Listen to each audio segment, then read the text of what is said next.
This episode of Q Point Podcast is pre-recorded, produced and sponsored by Corenna and Quirk, broker at Next Home Experience. Different views. I know your story. From different Q's.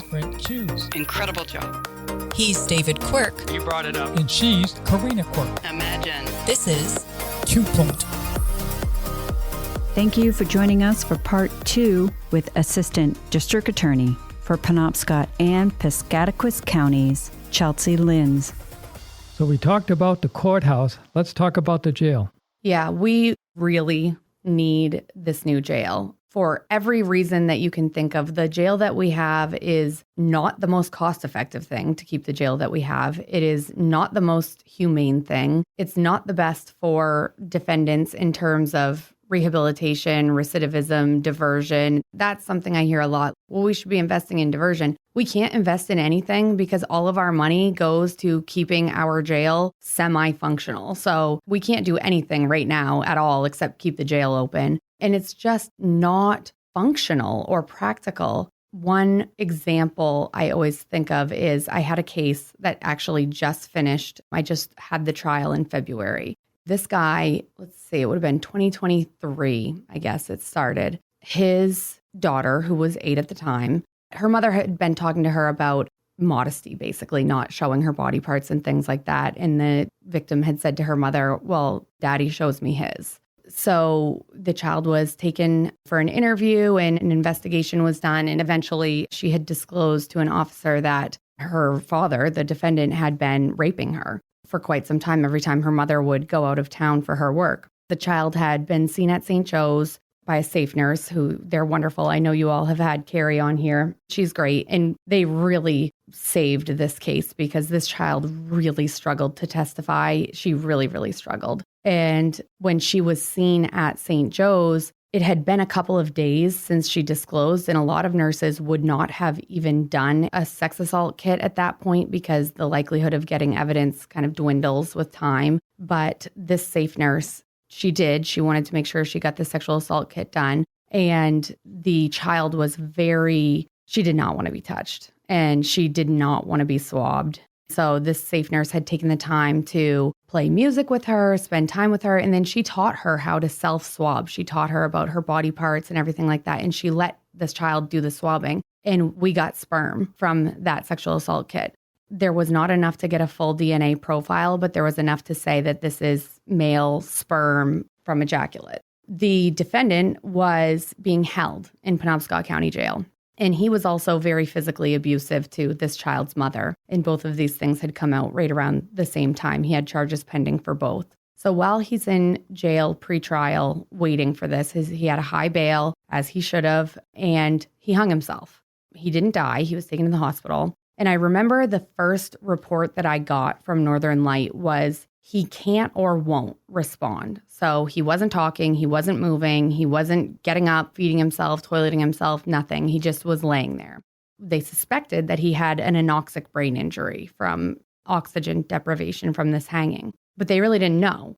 That's what they assumed because he was found hanging and he wasn't doing anything. So while he was in the hospital, the sheriff, and I'm not faulting him because this is what happens with this jail, it is a huge strain on the jail when someone is in the hospital because they have to have COs with them. So they have to have more COs working at the jail because they have to have COs that would be at the jail, they're at the hospital.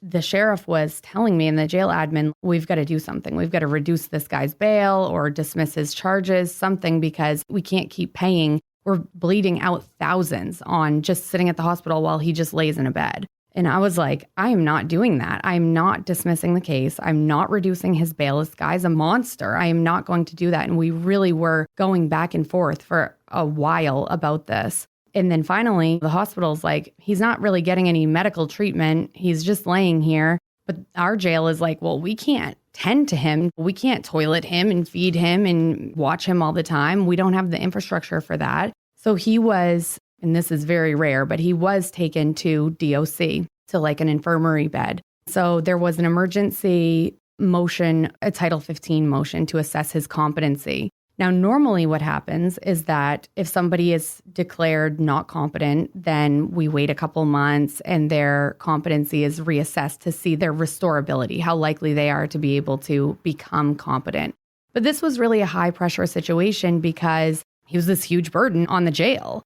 So he was observed for a while. He just was laying there. They didn't do any kind of MRIs or anything like that. And they were just going off his symptoms. We had a competency hearing. We really argued it, and we really spent a lot of time at that hearing. And ultimately, the judge found that he was not competent and not likely to be restored based on the testimony from the DOC doctor and Maine forensics. And I had asked, how do you know he's not faking? You're just going on his symptoms. You haven't done any imaging. And they talked about the difficulty of having people come in or do therapy and that kind of thing. And they said, he's just laying here. Someone really wouldn't fake that for that long. So he was put into the custody of the department, adult protective, and he was sent to a brain injury institute out of state. So I waited a couple months, and then we didn't really know how to do this because usually when someone's not competent, not restorable, and the court dismisses the case on that basis, it's just, that's it, it's over. But it was really weighing on me. So we went to the grand jury, and we ultimately were able to go through some processes and get his records from adult protective. And that same week of that competency hearing, he walked off the plane. He was smoking cigarettes, playing Xbox. He was fine. There was testimony at the competency hearing that it would be a medical miracle if he ever did something like brush his teeth again. So he had to be re-indicted. He had to be extradited back from out of state, have his whole process start all over again. This took years. This originated in 2023. We just had the trial in February. We had to have all new competency hearings and go through all these hoops. And he ultimately was convicted by a jury, and he was sentenced to 26 years to serve, and then a period of supervision. I think it was 15 years of supervised release after his 26 years to serve, because we don't suspend on gross sexual assaults against children under 12. Now, using that example, in our jail, the way it's set up, there's different floors, there's hallways, there's all these different areas. There is nowhere where you can just get a bird's eye view of everything going on in that jail. You can't see everything that is going on in that jail. It's one of the things that makes it so dangerous. If we had been in the new facility, first of all, he probably would not have been able to hang himself, because the way that it is set up, the staff will be able to have eyes on everything going on in that building. Whereas right now, they're just making rounds, especially with people like this offender, where they're not really out in the general population. They're in a cell by themselves. They're separated because of their charges or because of their level of dangerousness or whatever. So that would have been the number one thing. He probably would not have had the opportunity to hang himself just based on the physical ability to observe inmates. And if he had, then the jail would have had a better infrastructure. It would not have been such an emergency to get him out of our custody. And I'm not faulting, again, the sheriff for this. We are coming from two different perspectives, because this comes up a lot where people get sick. They have some medical event happen. And in the county's mind, we can't have this on us. This is a huge burden. We don't have the money for this. But from the prosecutor and the victim, it's like, well, I can't just let this guy go just because he's having a medical event. It doesn't make my analysis of my case any different. In that instance, that family suffered for 3 years because our structure, our system, our facility was a failure. It was inefficient. It failed. The mother of that child, she said all along, he is faking. She was terrified. And she was afraid about him getting released, and he was faking. And we just are under so much pressure to not spend money that we kind of lose the mission at times. Our goal in that instance should have been, in my mind, we've got to keep this guy in custody and make dead certain that we have dotted all our I's and crossed all our T's. But it's very difficult to do that right now because we're under so much financial pressure. Well, my question is, why didn't they do the MRI? Was it because they didn't want to spend the money? And then if that's the reason, they ended up spending more money. Mm-hmm. They did I don't know. I have to think that it was money related. I asked, isn't there ways to try to confirm some of this? Can't you have some imaging done? And basically it was like, well, we're going on the presentation of his symptoms. Like symptomatically, this is consistent with an anoxic brain injury. And it was. So this could have all been avoided if we had the new facility, because I know they've been focused on this new facility for years. This isn't new. Right. It's just getting worse and worse and worse. And now the county is bleeding out money that they don't need to bleed out. It actually would be cheaper if we just had the new facility. Is that right? Much cheaper. Very simple things that people don't think of. Like in other jails, they might get a month's worth of food delivered. We can't do that. We don't have space. We don't have a place to store it. So our delivery trucks have to come every week. That costs money. It's not efficient and it's not financially efficient to operate this jail. The jail is so falling apart. I mean, there's sewer backups, pipes burst, things that have to be fixed that costs money. We're spending more money on a jail that is not functional than we would to just build a jail. And what really gets me about it is we're paying for other counties' jails because we are boarding people out. It's just such a tough balance because people feel like, I don't want these people out on 12 sets of bail. Why are these people getting bail? These people should be held. But then we don't want to spend the money on a new jail, and you can't have it both ways. If you agree that we need a jail and that at times people need to be incarcerated, this jail does not make sense. You are listening to Q Point Podcast. I'm Corenna Quirk, co-hosting with my husband, David Quirk, and we are having a conversation with Democratic candidate for district attorney in Penobscot and Piscataquis counties, Chelsea Lynds. I like to just bring up one particular recent incident of a building a friend of mine owns downtown Bangor. I'm sure you saw it in the news where I believe it was a transient or someone unhoused took a hammer all night long to a part of their building, the old Rebecca's, and wiped out all of the old original tile, which will probably be pretty difficult to match. He was let out immediately. Are you aware of that? I'm not aware of that particular case, but it doesn't surprise me. I know that we are trying to, and have for a while, really this started with COVID, to minimize the people who are held pretrial. And right now to get held pretrial, it's really drug traffickers, DV assaults, some child sex assaults, and people who rack up a lot of cases. And I mean a lot.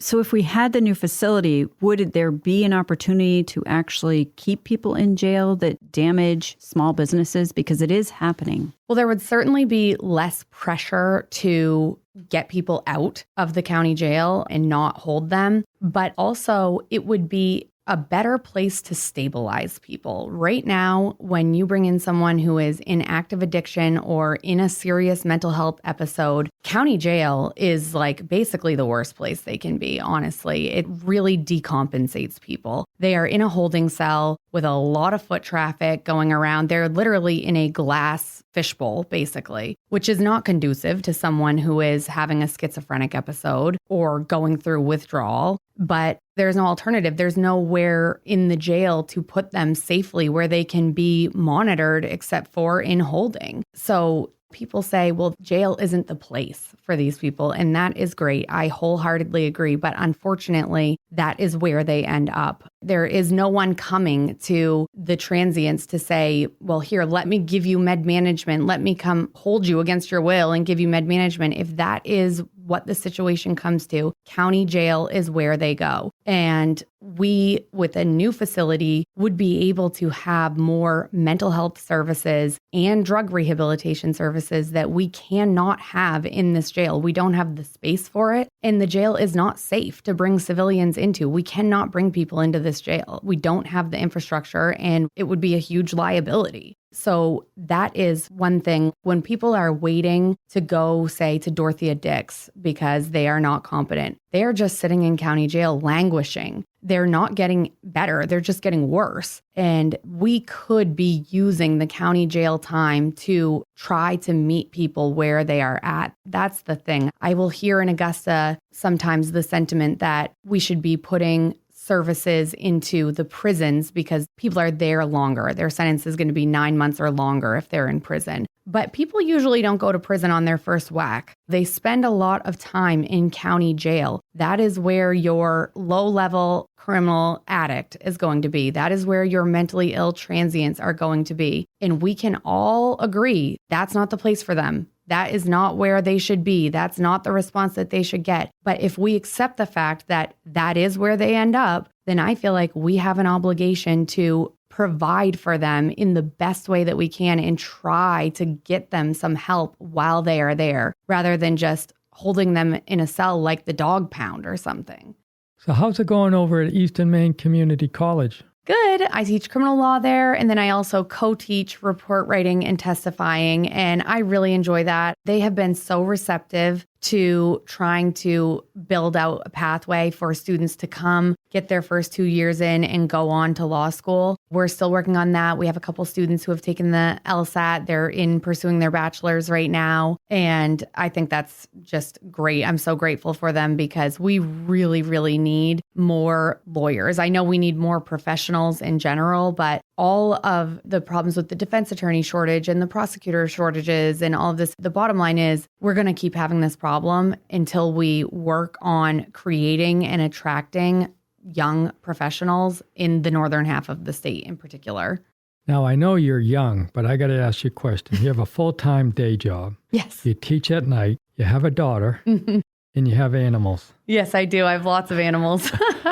How do you do it? Well, I am very lucky that I really do love my job. I mean, I have moments, of course, where I'm stressed out, especially when we are super short-staffed. But a lot of the time, I feel like I'm working on my hobby. I love being a prosecutor, and I really enjoy teaching too, especially because I struggled in high school and before. I really did not do well academically until I was in college. So I really enjoy having like the first and second years at Eastern Maine and just getting to see them figure out what they're interested in and see what they latch on to. And so those are things I really enjoy. I do certainly wish there were more hours in the day, but I really have fun in my work and I'm grateful for that. Tell us about your animals. I have 2 pugs. I have 2 cats, and I have now 4 mini horses, which I was originally going to get 1, but then we found a pair that we fell in love with, Charlotte and Velvet, and then they both turned out to be pregnant.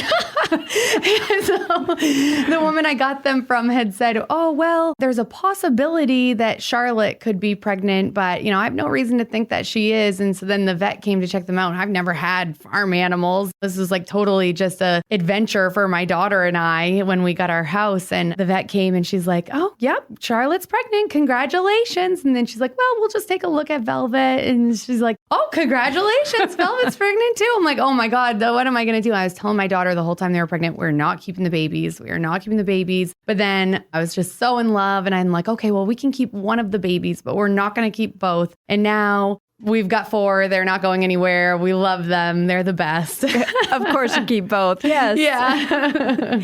And you are from the county. Tell us about that. I am. I'm from Aroostook County. I'm from Monticello. I picked potatoes. I worked on the harvester, bought my first cars, phone, driver's ed, all with harvester money. I came to Bangor for college and I really just fell in love with this DA's office is why I came back to Bangor. Honestly, I knew like I want to come back and be a prosecutor in this office. Before we let you go, what do you want to say to the voters? I just want people to know that I do see where the shortcomings are. And I know that there are times where, I think I said this last time, I'm a sucker for reading the comments.